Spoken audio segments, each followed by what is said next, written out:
Pour nous, c'était très important avec les enfants de vivre une vie de communauté. Chaque immigrant qui arrive dans la région a des situations particulières.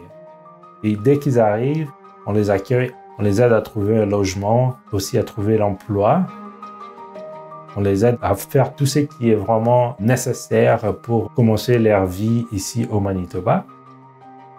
L'opportunité qu'offre la vie au rural, surtout dans la région de la Rivière-Saine, c'est vraiment vivre là où tu te sens vraiment comme membre de la communauté.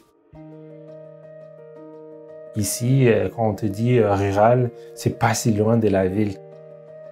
25 minutes en voiture, tu es déjà là.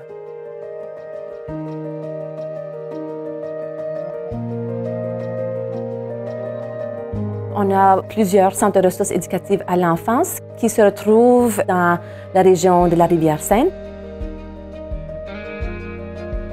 Ce sont essentiellement des espaces francophones dans un milieu minoritaire où est-ce que les enfants peuvent vivre le français à l'extérieur de la maison.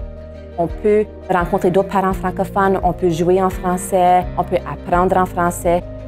Une famille francophone choisirait une communauté de la Rivière-Saine pour avoir un style de vie différent, un style de vie vraiment qui embrasse une communauté, tout en ayant tous les services en français et même des emplois. On a commencé à offrir l'instruction à domicile, alors c'est une visite hebdomadaire avec la famille. On essaie de jumeler les familles avec une visite à domicile qui provient de la même région ou qui parle la même langue maternelle pour vraiment solidifier cette confiance.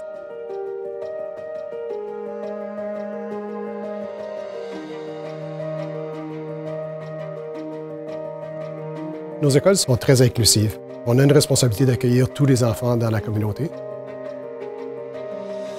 On reconnaît que notre système scolaire ici au Manitoba est possiblement différent que celui que les gens connaissent en venant d'ailleurs.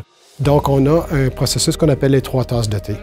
Les 3 tasses de thé représentent 3 rencontres où la famille va être invitée à venir visiter l'école, rencontrer la direction d'école et rencontrer l'enseignant qui sera responsable pour leurs enfants. C'est vraiment d'aider à la famille à connaître quel est notre système et nous aider à connaître quels sont les besoins de cette famille. Il y a beaucoup de services communautaires. Le défi pour les immigrants, des fois, c'est de trouver quels sont ces services-là et comment y accéder. Les travailleurs en établissement peuvent faire le lien entre ces familles et les services qui sont disponibles dans les communautés. Nos écoles font l'enseignement en français, mais nos enfants sont dans un environnement qui est majoritaire anglophone. Alors, tous nos enfants apprennent l'anglais. Les francophones sont minoritaires au Manitoba, mais je crois vraiment que nous apportons une richesse à cette province et au pays.